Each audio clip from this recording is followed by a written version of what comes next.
23 et 24 novembre 2021 à l'Université Cheikh Anta Diop de Dakar, un colloque international qui célèbre une révolution.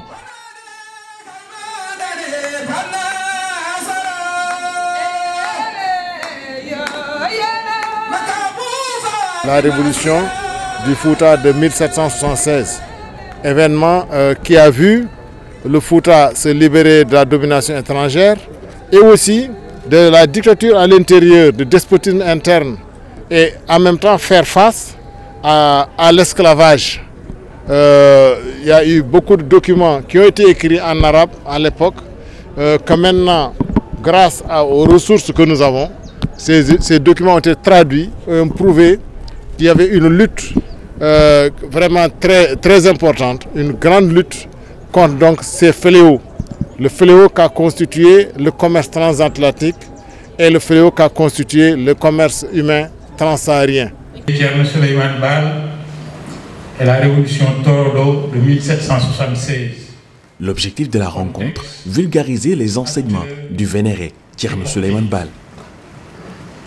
On ne peut pas apprendre quelque chose de Thierno Souleymane Baal et de la révolution du Fouta dans notre système éducatif du primaire jusqu'à l'université, ce qui est une lacune que l'association veut contribuer à combler.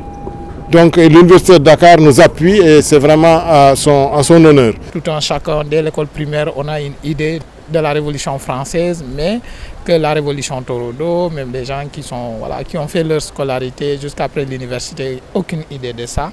Et tout le travail maintenant, nous sommes des scientifiques. Tout le travail scientifique que nous menons, c'est de mettre justement à la disposition de nos autorités politiques ces éléments de connaissance, leur permettant justement de revoir le programme parce que justement il y a matière à introduire cet enseignement dans le programme scolaire depuis l'école primaire pour permettre à nos enfants de prendre conscience de leur histoire. Avant la révolution Torodo, un système unique existait dans cette zone du Fouta. Le système des Denyankobes, qui n'agissait pas pour le bien de la population. Il a également mis fin donc, à l'oppression extérieure qui sévissait, avec en particulier donc, la traite négrière qui était menée à cette époque-là par les Maures et les Européens. Et donc il a mis fin à l'esclavage dans la sous-région. L'ancien étudiant de l'université de Pire a aboli ce système et instauré de nouveaux principes. D'équité, de probité, d'honnêteté, d'intégrité, de courage. Des idées qui peuvent inspirer le personnel politique. Je pense que tous les États africains devraient s'inspirer donc de ces enseignements et du système qu'il a réellement mis en place. C'était non seulement un intellectuel, un érudit qui a conçu donc penser la révolution et l'ensemble de ces principes qu'il a mis en œuvre dans cet État théocratique musulman, mais il a également donc appliqué ces principes et mis en place véritablement ce régime juste. Et donc il serait bien aujourd'hui de s'inspirer de ces enseignements donc, de Thierno Souleymane Baal qui reste un modèle, une référence endogène, africaine pour nous. À la lumière de cet événement, l'association Thierno Souleymane Baal a des perspectives. D'abord de sauvegarder ces manuscrits précieux qui sont, comme j'ai dit, conservés dans des conditions précaires, qui ne respectent pas les normes donc, de conservation, mais qui ont survécu malgré tout.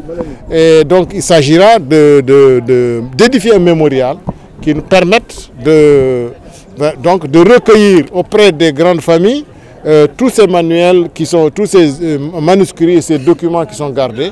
En quoi nous allons approcher ces familles-là pour leur montrer qu'il y a avantage pour une meilleure conservation d'utiliser les méthodes modernes.